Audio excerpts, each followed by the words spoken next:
All right, you beautiful humans, I'd like to circle back around on a Thunderbolt 4 dock and answer some questions about whether it actually works on the M1 Max, and I'll lead with a bit of caution on this and I'll tell you what I have found. And I did do a review on the mini dock last year on the M1s, and I've seen a few comments on sites about this not working, and so rather than just recommending this full send, I'll just provide the information here so that you can make an informed decision, because their Anker is not advertising this as being compatible, fully compatible with the M1 lineup. So I do want to put that out there and then really just kind of follow up on what I found over this last year and then even some new information. And I did purchase this Thunderbolt 4 mini dock from Anker last spring, and I've continued to use it on my M1 Mac Mini. And one of the things that I really like, especially with the Air, the MacBook Air, the MacBook Pro lineup, is that it does have a very robust charging brick, which I do appreciate this, because with 85 watts for charging in upstream, and then this being the upstream and charging cable here, and I'll go ahead and just unplug that for now. And we also have the Thunderbolt 4 ports for downstream that will push an 8K monitor or two 4K monitors. And I did do a test on this with the 14-inch M1 Max on a 4K monitor and the ultra wide behind me. And although there are some workarounds out there, but if you really wanted a third display, then you're gonna need to push that through the available HDMI out on that MacBook Pro. But in my use case, I can't even really see myself using any more than two displays. But I just wanted to keep that in mind here, that this will limit you to two external displays.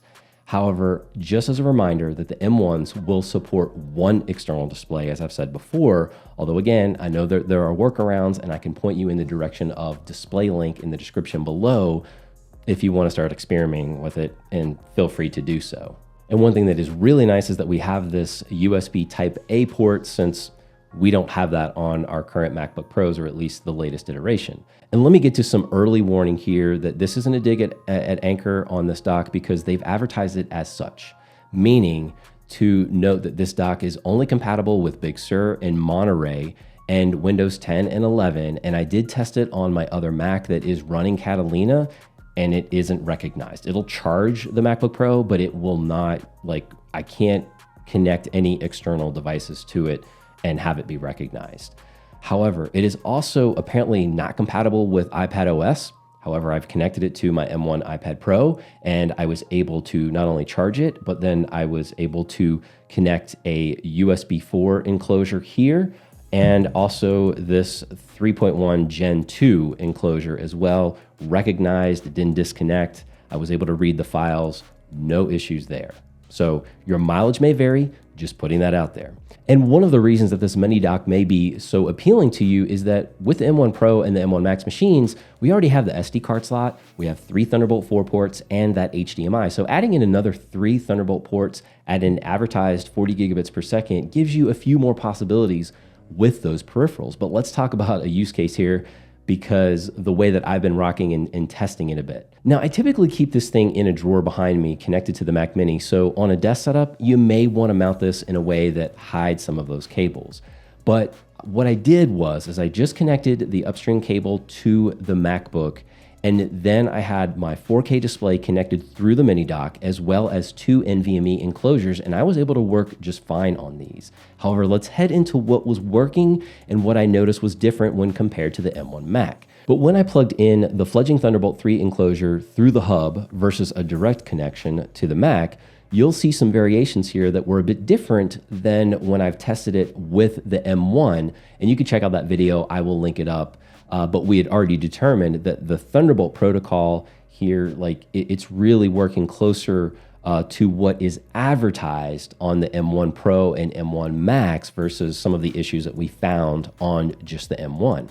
Now, I did the same on the Acasis enclosure, and also to note that any variations that you see between the SSDs is also, there's a video I did where we're seeing better performance with the Samsung 980 Pro that I really love, but I want to ultimately focus on the performance of the mini dock. And as far as for real world performance, I didn't have any of the drives randomly disconnect. They performed well during my work and my timeline. Never had any issues waking up the Mac along with the external display.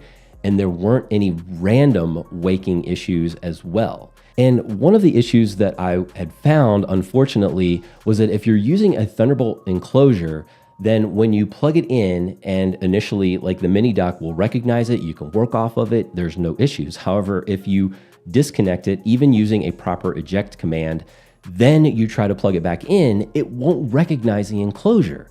So basically you have to reboot the Mac to get it to recognize a drive. However, on the USB-C enclosure from Sabrent here, I could disconnect it and reconnect it without any issue.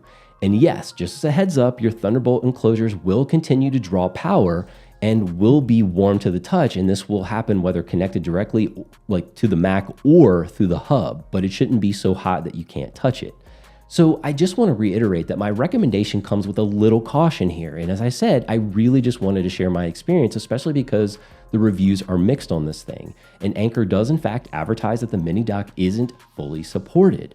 However, it does look like CalDigit does have a new Thunderbolt 4 dock that's just released, although it's currently sold out. But if I'm able to get my hands on that thing, I will gladly review it for you.